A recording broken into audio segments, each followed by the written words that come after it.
Good evening. This side Rahul Magan here as a Group Chief Executive Officer, Treasury Consulting, and also a venture capitalist. As we speak, Treasury Consulting is a multinational headquartered group based out Singapore. Officially speaking, we are a multinational hedge fund who takes position in multiple asset classes, but like I repeated many times, that we are a prop fund. By prop, I mean we do not take third party. So you may be a venture capitalist, you may be a private equity, you may be a hedge fund, or maybe a venture debt, or whosoever. We do not take the third party funds. And we are 100% profitable as we speak. Corona officially declared in 2020, when in the first quarter specifically, when the whole world did the lockdowns.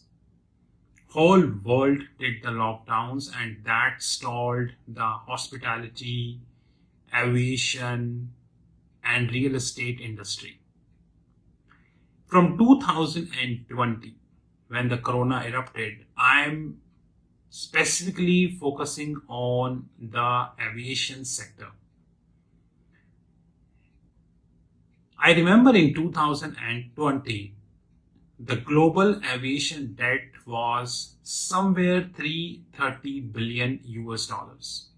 At that point of time, I did make the videos in that regards as well. But yesterday, when I was doing my research, I got to know that the global aviation debt reached $650 billion. Although when I went to multiple articles, I got different figures also, and they were more than $650 billion. So statistically speaking, I decided to take 650 billion US dollars. So what does it mean is that now the global aviation companies, when I use the word global, it means global. It is not specific to India or US or Europe. It means the whole globe. When I speak about the global aviation companies, then they are standing at a debt of 650 billion US dollars. We all know that the recovery in the global aviation is not yet done because Corona is still here, and now the recession. That's a separate thing that the international media is proclaiming this as a recession, but I proclaim this as a depression. So if I give 2 minutes that if central banks like Federal Reserve, European Central Bank, and other Asian central banks would hike the rate, in that regards, we will see a substantial mess up, which would definitely create a huge depression in the market. And if you are thinking that this depression will last only for few months or probably a year, then you are an idiot, because this depression would be lasting for several years. History is witness that 2008 great financial crisis 2008 great financial crisis impact is still evident, though it is 14 years. So if you are expecting that the depression which would come, which in 2022 end probably, and this depression will go away, then we are an idiot. I am not at all bullish as far as the global aviation sector is concerned, because I feel that the aviation sector would be facing a deep mess. I see that once this depression will shape up and US, Europe, Asia, in Asia, Singapore and other countries would also get caught in this depression, willingly or unwillingly. In India also, we have seen that thousands of jobs being cut by the startups. We have seen that the well-established companies of India are, I would say, raising a huge amount of money. And this is completely unconditional in nature. That's a separate thing that the compromised media is not talking about that. Let it be honest. I see a substantial fallout in the global aviation sector for multiple reasons. Number one, the job losses. So let's take an example of Tesla. Tesla, who having 100K jobs on their board, as far as the public figures are concerned, is looking to cut 10% jobs, which means around 10,000 people in Tesla would quit.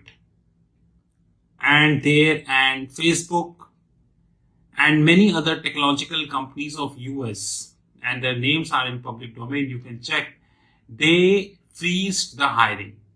Since they freeze the hiring, it clearly indicates that there is not a growing demand as far as the aviation is concerned. Common sense, because hiring freeze means you are in a cost cut mode. Simple.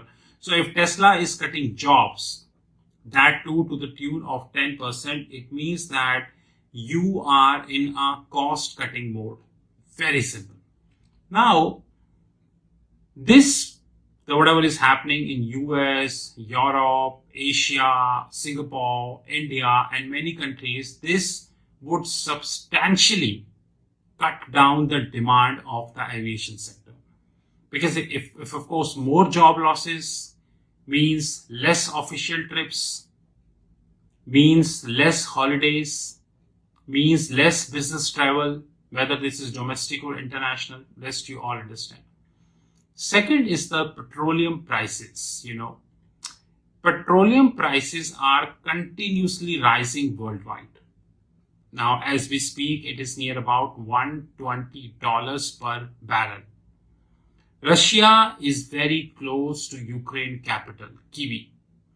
And according to the public information, Russia is doing heavy bombardment on the Ukraine capital.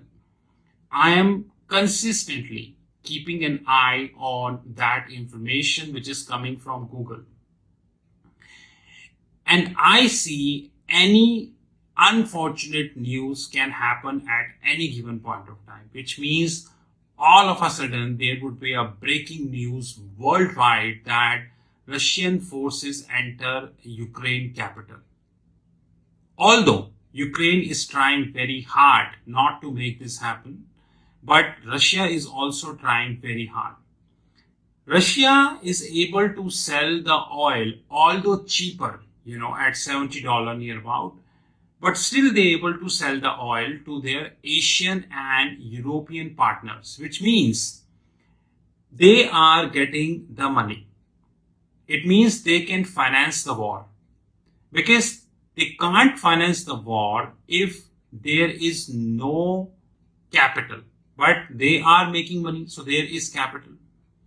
If oil prices will go to 150 for a while, this would have catastrophic impact on the aviation sector, because aviation sector is not very dynamic industry as far as the hedging is concerned. I'm not naming few Asian aviation companies deliberately, but during this COVID crisis, I have seen that these companies themselves admit that their hedging program in the aviation sector is not at par. So if the oil will come to 150, then this would have a catastrophic impact on the aviation sector. Now, it means aviation sector either have to absorb the losses, or aviation sector needs to pass the higher cost to the consumer. considering a huge recession, or in my parlance, a big depression, I don't think that the customer is able to take that cost.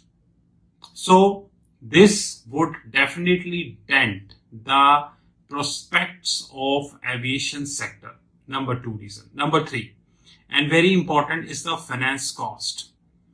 $650 billion of debt which the aviation companies are holding, and this is a public figure, by the way, then this clearly reflects that there is a huge finance cost. Now, in our parlance, finance cost means the cost of having debt. And the common sense is this cost must be floating. Because gone are the days when people used to give you money at the fixed rate. Gone are the days when people used to give money at fixed rate. Now, since this is a floating cost, although I'm doing my research, trying to get maximum information out of it, but since it is a floating cost, it clearly reflects that the finance cost would grow.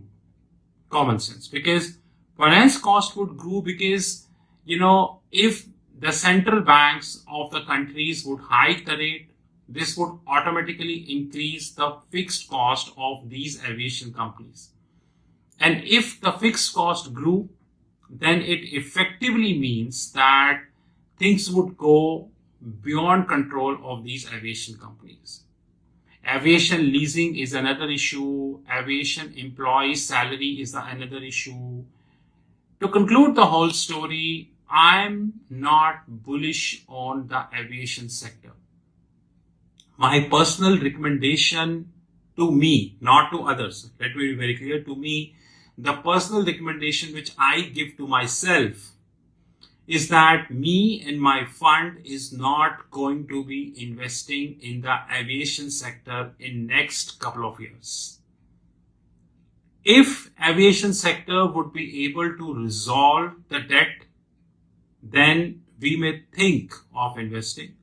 But if aviation sector may not be able to resolve the debt, the finance cost, probably the geopolitical issues, the oil pricing and all, then we won't be investing. So we are not going to be taking a single dollar investment in the aviation sector.